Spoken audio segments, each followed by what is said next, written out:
Now, the MSU Federal Credit Union Coaches Show. This past weekend was a fun one for Michigan State athletics. With the football team on a bye, the top-ranked hockey team was taking on number 3 Penn State at home, and the men's basketball team was taking on Arkansas in a top 25 matchup here at the Breslin Center. You also had the women's soccer team and volleyball team in action, and here's a recap of how it all went. It started on Thursday with the women's soccer team taking on UCLA in the semifinals of the Big Ten tournament in St. Louis. The game went to overtime, tied at 1, and after the Bruins goalie made a mistake, Emerson Sargent would bury the game winner to give Michigan State a 2-1 victory and advance MSU to the Big Ten tournament championship game. Then on Friday, the MSU hockey team was playing in front of the home fans at Munn Ice Arena, taking on Penn State. No one scored in the third period, so we would head to overtime, and with just under 3 minutes to play, Tiernan Shouty wins it for Michigan State. The Spartans start Big Ten play with a 2-1 overtime win over Penn State. Then on Saturday, the Spartans and Nittany Lions were back on the ice to wrap up their series. Charlie Stramel gets open in the first period, fires it into the corner of the net to start the scoring. That was Stramel's 4th goal of the season. A little bit later in the period, Stramel ends up with a puck in front of the net and sets up standout freshman Porter Martone to make it 2-0 Michigan State. The lead would grow to 4-0 in the third period, and Anthony Romani caps things off with a goal shortly after. Number 1 Michigan State sweeps number 3 Penn State with a 5-0 victory. Before the hockey team was done on the ice, the men's basketball team tipped things off against Arkansas at the Breslin Center across the street. In the first minute of the game, Cohen Carr, the high flyer, takes flight for the first 2 points of the game. Freshman Cam Ward came to play in this one. He had a team-high 18 points and 10 rebounds off the bench. These 2 points put MSU up 6 in the first half. Arkansas would come back though. Darius Acuff Jr., the Detroit native, hits a 3 late in the first half to help Arkansas lead 39-36 at the break. MSU would take the lead back early in the second half and kept its foot on the gas. Cam Ward rises up for the slam, not looking like a freshman. However, Arkansas came back again. Nick Pringle slams it in to bring the Razorbacks within 1. Then in the final minute, Jeremy Fears Jr. was fouled on a 3-pointer. He would make 2 free throws to give MSU a 3-point lead. So Arkansas looking to tie it in the final seconds, and the shot misses everything. Michigan State takes down Arkansas 69-66 with the freshmen Cam Ward and Jordan Scott playing a big role. And on Sunday, the women's soccer team was taking on Washington in the Big Ten tournament championship game. The Huskies would win in penalty kicks. However, the good news for the Spartans was that just a day later, they learned they would be a 2 seed in this year's NCAA tournament, which is MSU's highest seed in program history. Also on Sunday, the volleyball team took down Oregon on the road in a thrilling 5-set match to sweep their West Coast trip. And the women's basketball team rolled past Eastern Michigan 92-50 at the Breslin Center.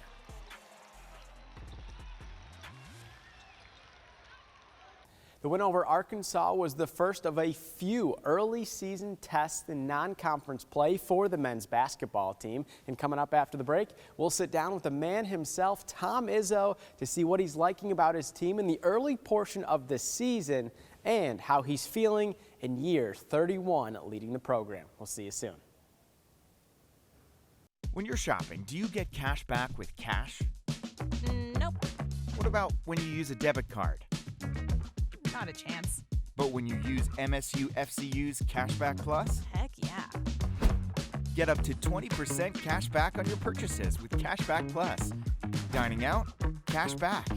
Online shopping? Cash back. Home improvement? Cash back. Discover more at msufcu.org/cashbackplus. Welcome back to the MSU Federal Credit Union Coaches Show. This past Saturday, the Michigan State men's basketball team took down Arkansas 69-66 in a top 25 matchup. The win improved the Spartans to 84-1 under Tom Izzo in games played at the Breslin Center in the month of November. Izzo is in his 31st season leading the program. We had a chance this week to sit down with him to talk about the early season, especially his freshman Cam Ward, who had 18 points and 10 rebounds against the Razorbacks.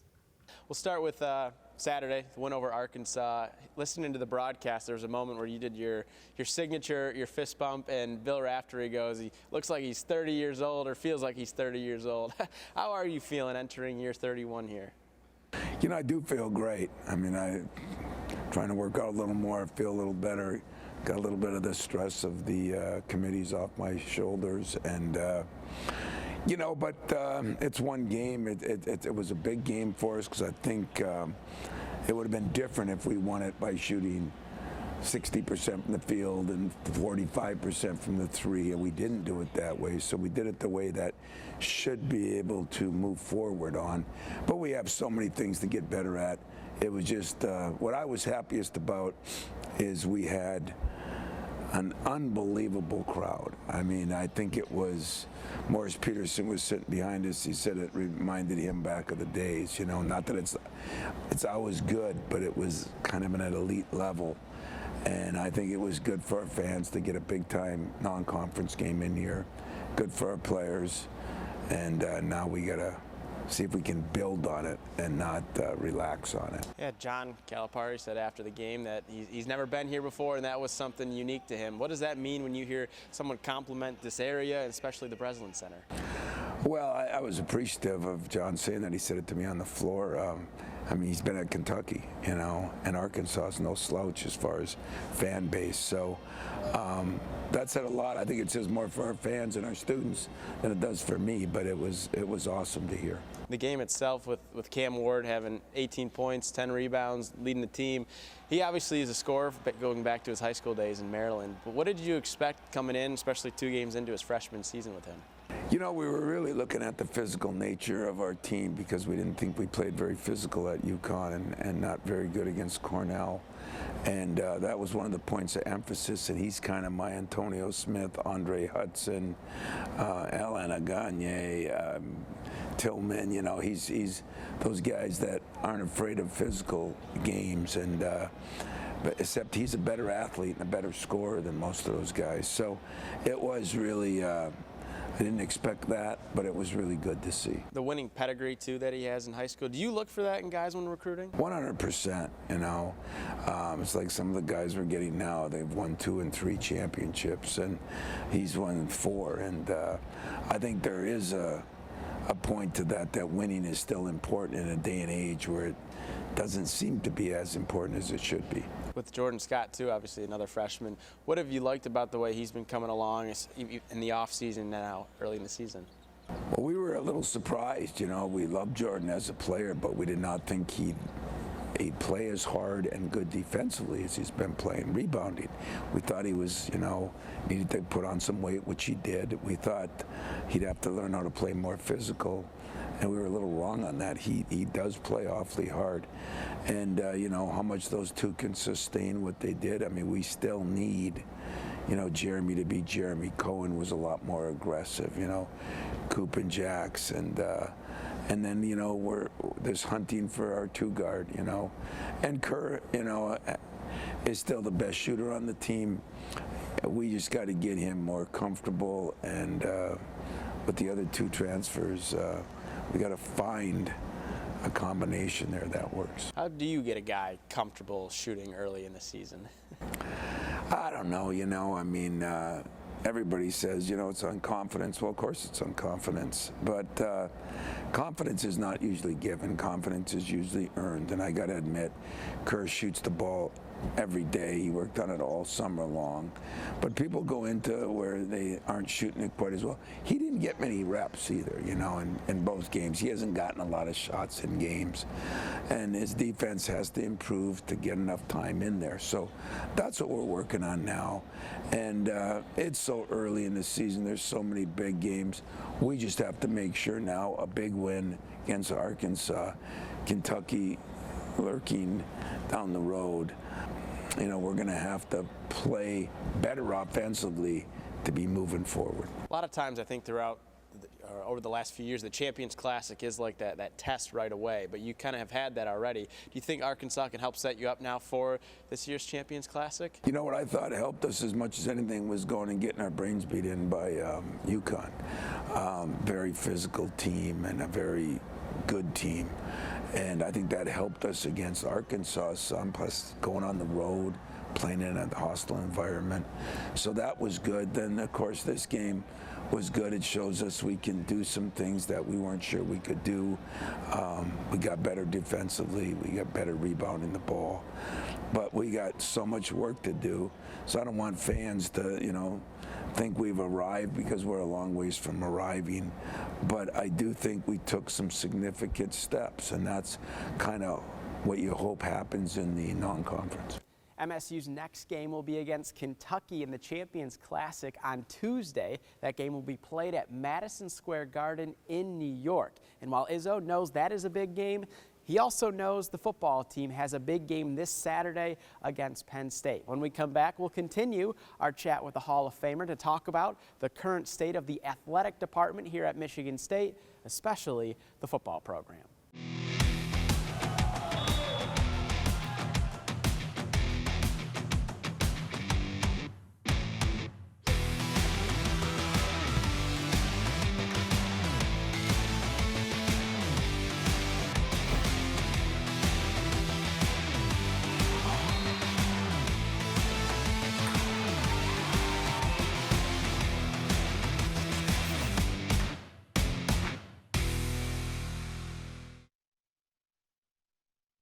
Welcome back to the MSU Federal Credit Union Coaches Show. For the fourth time in Tom Izzo's 31 years as the head coach of the Michigan State men's basketball program, he has 4 captains: Jeremy Fierce Jr., Cohen Carr, Jackson Kohler, and Carson Cooper, all veteran guys for this program, and it's how we continue our chat with Izzo this week. How helpful is it to have 4 captains, too, that have been through it and know, like, you can't get too high on one game this early in the season? You know, some people look at that as, boy, 4 captains, which means you don't have one. You know, you got it by committee. The players voted for that, and the voting was unbelievably high for all 4 of them. And I think they each bring something different to the table. Coop and Jackson have done an unbelievable job with our 2 young big guys. You know, if you talk to Cam or you talk to Jesse, they tell you those guys have been incredible mentors. And of course, Cohen, you know, I needed him to come out of his shell a little bit, and I thought he played harder with more energy in the huddles and everything. And Jeremy is the natural leader because he's not afraid to hear his own voice. But the combination, they all get along. They've all been through the wars, is really, I think, helpful. How can having 4 guys that have, you know, come in as freshmen, developed, and now you see them as seniors or juniors, how can that be an example and help the freshmen now, knowing, like, it takes time, but once you get there, it's pretty cool here at this program? Well, I think culture is what I'm going to sell till I leave. It might get me in the end because of this day and age of you know, transition and transactions, but I really believe still that the culture you build, the relationships you have, players helping players is still a big part. Our former players, grind week, come back, talk to our guys.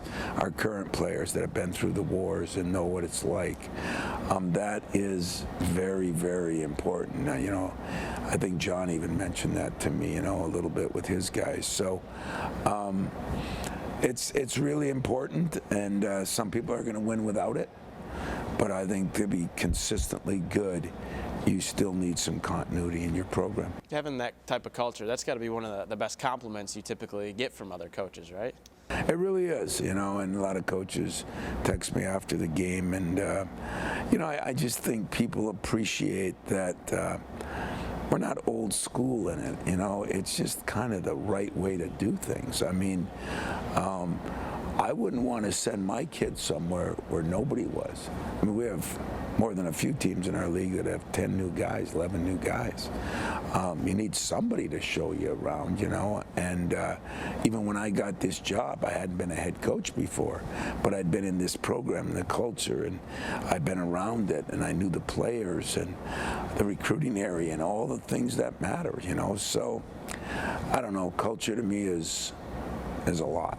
Kind of with overall the Michigan State athletics culture right now, with this past weekend with you guys winning, hockey sweeping Penn State, women's soccer going to the Big Ten tournament championship game. A lot of good going on right now. What's that like to see as sort of the face of the athletic department in a way? Well, and our volleyball team is winning, I think everybody is kind of rallying together, and I'd like to say this publicly, it's been a tough year for football, but we have a big game at home this weekend, and I hope, what I learned the other day is, our Spartan fans are still there. It's been crazy with all the things that's happened here over the last few years, and then with COVID and everybody having to kind of reassess and redo, but I hope we all get out this weekend and support our football team, and the others are doing well, and hopefully that's a plus for football.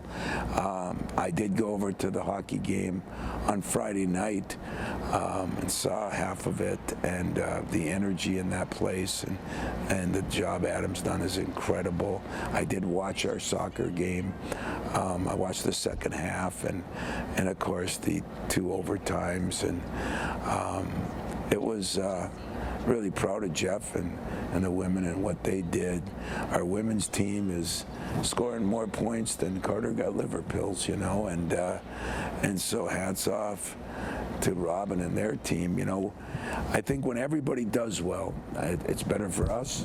I think it's better for you. I think it's better for our community and our fans. Last one I got for you, kind of going off of football. From a bird's eye view, I guess, what has it been like seeing, with Jonathan, and how has he been handling a lot of this right now? It's difficult. I mean, I talk to him every week, but I reminded him that in year 2, a lot of people weren't happy with me. The start of the year 3, got off to a rough start, and I thought I was in trouble. Well, I knew I was in trouble. I didn't think it, but things got turned around. People think it's easier to turn it around now because you can just go out and buy players. Well, first of all, you gotta have the money to go buy players, and second of all, it's not as easy as you think if you have no base. And his base that he doesn't have is not all his fault. And I really believe that he's a very good coach. I think, you look at some of those games, Indiana, Minnesota, don't want to blame the officials, but tough call. We, missed a tough field goal. I mean, been a little snake bit, but we have played better. The UCLA game here, he would tell you, I would tell you, everybody would tell you it was just a bad game. But since then, I think that's the mark of a good coach. We've gotten better. We've been a lot more competitive, and this weekend would be a big game against Penn State. So, all you Spartan fans, I'm going to be there. I hope you're there. Well, you heard it from the man himself. The football team takes on Penn State at 3:30 on Saturday, and it'll be the final game at Spartan Stadium for MSU this season. When we come back, we'll sit down with football head coach Jonathan Smith to talk about this weekend's game. We'll see you soon. Welcome back to the MSU Federal Credit Union Coaches Show. Prior to the bye last week, Michigan State's football team made the decision to start Alessio Milivojevic at quarterback over Aiden Childs, who had started every game last season and the first 8 games this season. Milivojevic threw for over 300 yards in the overtime loss to the Gophers, and it's how we began our conversation with head coach Jonathan Smith this week. We'll start with Alessio. Obviously makes his first collegiate start at Minnesota. What did you like about the way he played, especially the toughness of hanging in the pocket a lot of times? That did stand out on tape, how tough he played, because we wanted to, we need to protect him better, especially in that first half. But he kept his eyes down the field, made some throws, took some shots in the pocket. Still, first start, a couple of plays that, we'd like to have back or a miss here or there, but overall on the road for your first start, showed some serious toughness, competitiveness, and got us to a point late in the game with the lead. I remember going back to fall camp, you, as some of the coordinators, talked about just the jump that he has made in his game. What is something that stands out that's different from when he was a true freshman last year to now a redshirt freshman? Yeah, well, I think the amount of time and how diligent he's been since he's arrived, learning the scheme, every rep counts, staying locked in, a command of what we're trying to do offensively, because it's not just, okay, throw it to the open guy, in and out of plays, the line of scrimmage. I think he's gotten bigger and stronger. Looking at his athleticism / his arm strength, that's different than when he arrived. And then again, all these reps have counted in games, but also in practice, and he's taken advantage of it. I know you guys are going to be doing the same thing this week, but what did he do during that week heading into that game that you led to him being the starter? Yeah, you go back to, again, it was pretty similar or the same. Those guys approached, had good weeks of practice, both him and Aiden, where he'd been at offensively, looking for a little bit of a spark, just in regards to some plays, making bigger, just new life, a new spark at that position. Sometimes you can create that because it's a unique position. I credit both of them, how they continue to work together, want to contribute to us finding a way to win a game and offensively score some more points. And so both those guys are, one play away, whoever ends up going out there first between him and Aiden. Alessio, Aiden, both of them want to find a way to continue to do it better and find a way to win. How was that conversation with Aiden? Because I'm sure that wasn't easy to... No, it's not easy, and it's disappointing. I will tell you, he handles things like a captain that he is, first class. Those two continue to be supportive of each other. It's been that way the whole time. So was there some disappointment? Without question. Aiden's a competitive player, and he's staying ready.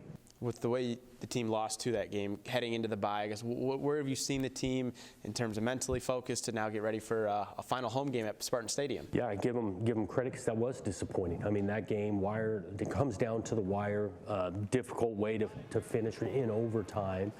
To be able to regroup middle of the week and still show some energy in practice, morale. There's still a buzz of belief. The guys are working hard, and not sugarcoating how disappointing it is. They put a lot into this thing and haven't gotten the result we've wanted the last few weeks, and so I give them a lot of credit. Heading into the final 3 games of the season, what is the message to the guys about really trying to battle for bowl eligibility? Yeah, definitely this next week we're going to celebrate our seniors, right? Last time we're going to be able to play in Spartan Stadium, and so that putting an emphasis of motivation, of focus on have these guys go out the right way in their last time being able to line up here, and so we're focused on that and understanding the next opportunities after that, but we are locked in on sending these seniors out the right way. Yeah, for 3 of them, with Sam Edwards, Darius Snow, and Malik Spencer, it's, I don't want to say rare, but you don't see a lot of guys stick it out with one program for that amount of time. Mm-hmm. What have they meant to you as a coach and just this team as a whole? Yeah, those 3 mean a ton, and they're not alone, but it is unique in regards to starting at a place and finishing at a place. All that they've been through, transition-wise, new teammates, new coaches, they deeply love this place.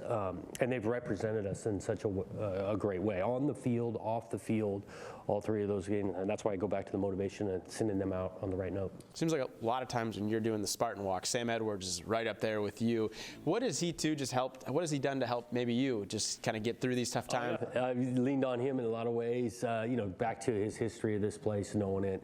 I mean, just holistically, Sam's got a great approach to life, knowing football means a ton to him, and using this game to set up opportunities for himself outside. He's on the board, Division I boards and things, so I got a ton of respect for him. And he's a captain, part of all the captains that kind of walk with me to lead the Spartan Walk. Now, heading into the game against Penn State, obviously they're not having a great season right now. preseason top 5 team, and everything's kind of gone south for them. What stands out about the way they're still trying to fight and get that first Big Ten win? Yeah, it sounds out on film how hard they play. They challenge you schematically.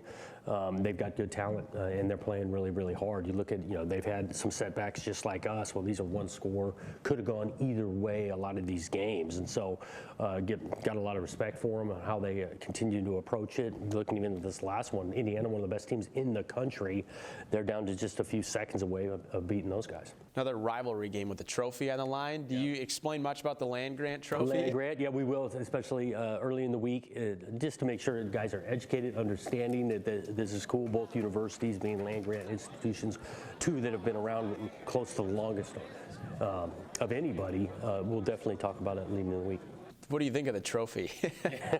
I think anytime you're playing for a trophy, it's cool, and we definitely want to get it.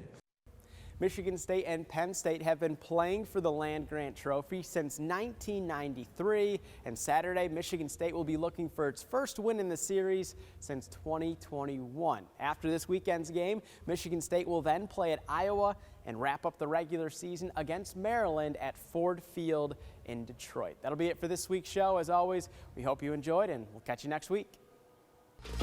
Now, the play of the week, sponsored by Schupan & Sons.